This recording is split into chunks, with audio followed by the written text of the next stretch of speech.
So you've seen the video. You must have seen the letter, the dismissal letter to the MD for the Ghana Airport Company. What's your take on it? Well, thank you very much. A very good morning to you. And I believe that that letter that was in circulation yesterday was actually dated 4th of February and signed by the Honorable Transport Minister. I have listened to these videos and I find it rather mind-boggling. And to hear the very last take by the Deputy Transport Minister, my brother Hassan Tampili, actually stating that these are things that have always happened and continue to happen. It's almost as if it's a trump card for utter disrespect and utter, lack of adherence to corporate governance, if you ask me. I mean, especially as we'd all heard about the very public spat between the Ghana Airport Company Limited, largely licensing or regulatory body for the airlines in Ghana.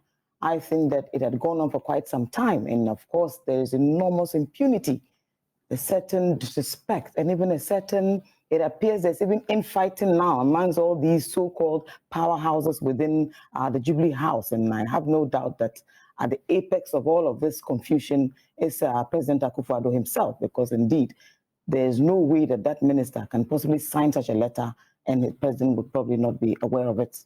I recall that initially the idea was that it was fake news and that they didn't know about the letter. I listened to the initial interviews that were granted by the Honorable Transport Minister. And subsequently, of course, you do know that my brother Hassan is a lawyer and probably has a way of putting things. So I think by close of day, he realized that some sort of a faux pas had taken place and there was a need to actually try and bring things into proper perspective. What actually saddens me is not so much the impunity, is not the lack of adherence to corporate governance rules. It is actually the fact that the person who would be most affected by this action had no idea, no inkling. Indeed, at the time when this conversation about his dismissal was actually taking root, he was actually on a tour with some members of the Transportation Committee of Parliament and many others to try and explain the activities leading up to the spat with McDan. I worked at the Ministry of Transport as a public servant for quite a while before I even became Deputy Transport Minister at the time. So I know how the regulations and the permit structure and all the other legal things that one would have to adhere to. In any case, this is actually the very first time that Ghana is actually establishing, to the best of my knowledge, a focused private jet terminal. And so I do know that there will be some challenges, because remember that when it comes to licensing of private jets, you're moving from this very public space into a private space where you need even firmer rules and regulations, because then the risk is not even on the state, because that is a purely private enterprise. There's absolutely nothing wrong with an individual, an investor wanting to invest in a private jet business. I have no qualms about that. What I actually worry about is the fact that a private individual can take the law into his own hands, act with such impunity, and have state actors actually work in one way or the other to feed not just his interests, but of course to create the impression that this individual probably has more power even than the persons under whom he's expecting to operate. Look, imagine that you even have a private terminal and you have very bad frosty relations with the Ghana Airport Company Limited, with the Ghana Air Traffic Control Unit, with the other Civil Aviation Authority. How would you actually work in cohesion? How would you work even to promote your business? How would you work? Because look, before you even land here, you need some landing rights first and foremost. You need a landing permit. You would have to be okayed even to be told that there's enough room for you to land. You will need to be given a time frame within which you can land. Look, most of us do not run necessarily just because of our sovereignty and the fact that we have a constitution. We are also part of international bodies and a certain committee of nations that actually imposes some rules and regulations on us.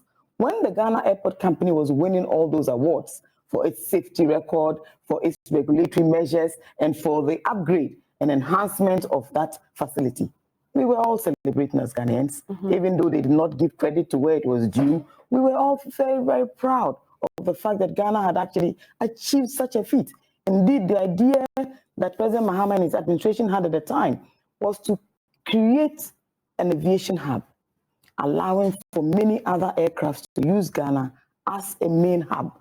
So there's nothing wrong with a private individual. Let's go back to the purported letter saying the Deputy Transport Minister says that the president has got the prerogative right to appoint and also dismiss without any explanation. How to read this, especially because you're a lawyer, you might want to give us some education. You know, personally, I have no qualms with whoever the president chooses to dismiss. I think that is within his purview, is within his remit, so to do. Even without zero explanations? I would still even not belabor that point. What I have issues with is that this is a human institution. This is a government that is elected by the people of Ghana. The individual, the managing director, Mr. Kwakwa, is a citizen of Ghana, and like me, has been a former staff of that institution for well over 10 years prior to becoming a managing director. I have been informed, I don't know how true it is, that there were already some issues even with staff, senior staff, and these union issues, etc. But I think that the manner in which his dismissal has been carried out, even if it does not necessarily fall under the ambit of being illegal, I think it is totally unacceptable. You see, I don't think that leaders are elected or appointed or nominated to act with impunity. I believe that when we live under a constitutional dispensation, we are no longer allowed to take the law into our own hands and issue edicts as we please just to satisfy our whims and caprices. I think that this is totally unfair. And look, hopefully we'll have time to discuss other issues that are taking place. There is enormous unfairness in this system today. There is a certain inequity that is breeding into our body politic. There is a certain favoritism for the few as against the others. It almost appears as if we are focusing more on minors and ignoring the majors. I have no reason to believe that it is anything personal. In any case, in the same window of the Ghana Airport Company Limited, we heard over Christmas how, without following any procurement processes, the board chairman, the newly appointed board chairman, Mr. Paul Adomotri, had actually gone out there to procure at a certain exorbitant cost Christmas decorations for the airport facility. He was not sanctioned. He wasn't sacked. Indeed, he had time to write all sorts of very strange treatises trying to explain the inexplicable.